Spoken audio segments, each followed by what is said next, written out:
Assalamualaikum warahmatullahi wabarakatuh. I would like to say thank you for coming to my presentation. It's great to see you all.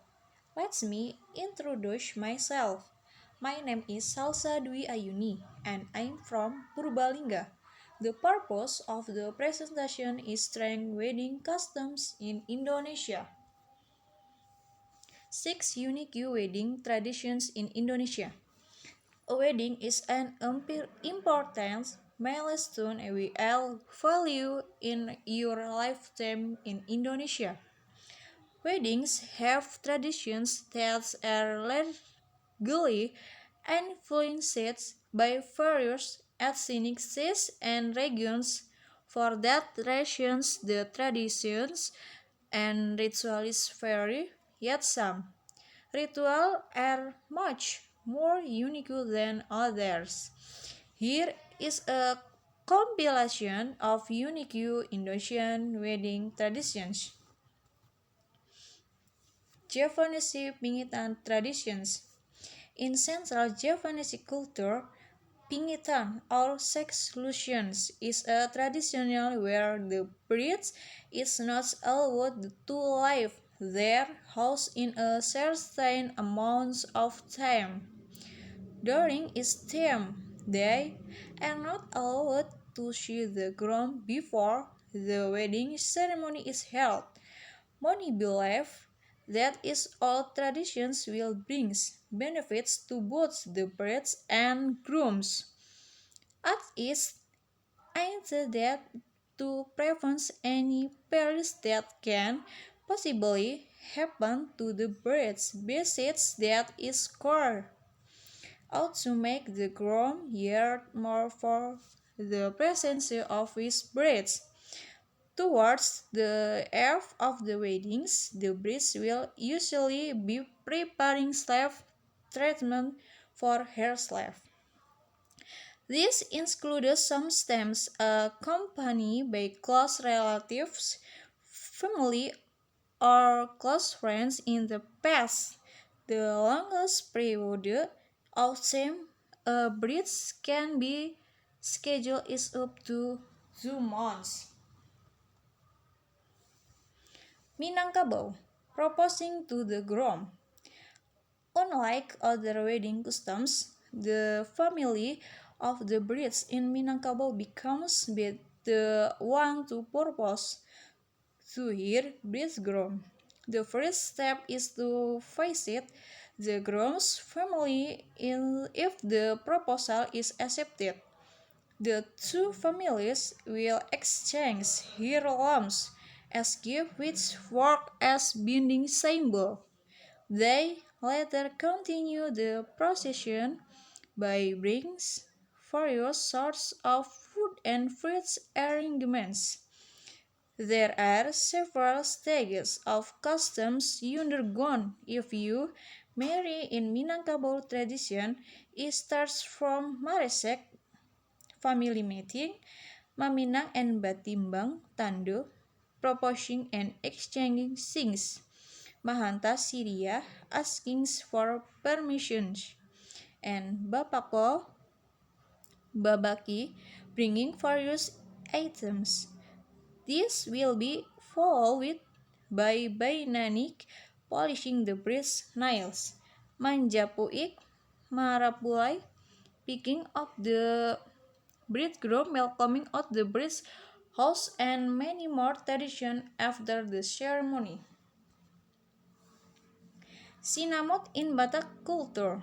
Sinamot is a marriage procession in Batak ethnicity recording the negotiation of marriage dowry. The amount of the dowry given depends on social status, level of education, and career from the woman's seats. For instance, women with university degrees will be honored with higher value compared to women with high school graduates.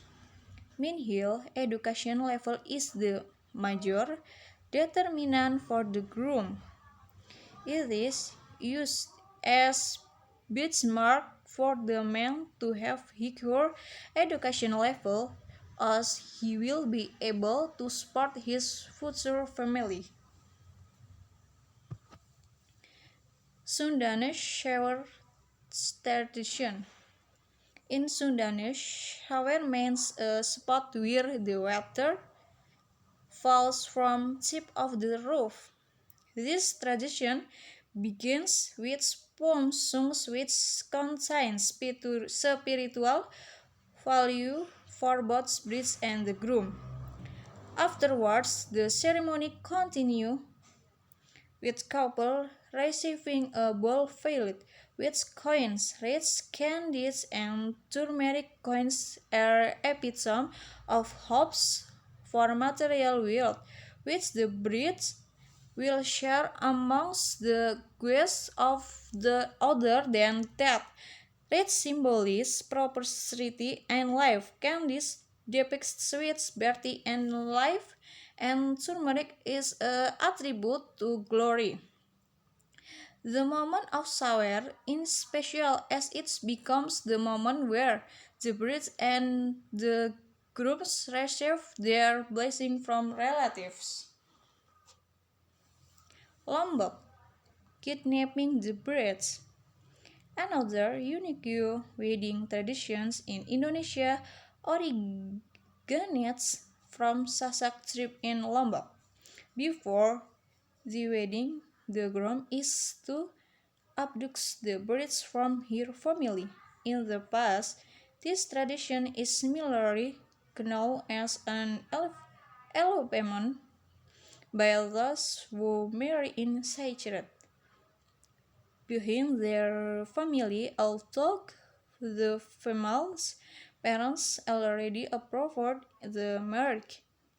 The groom should not practice this custom seriously, as he has to pay a fine if caught at first.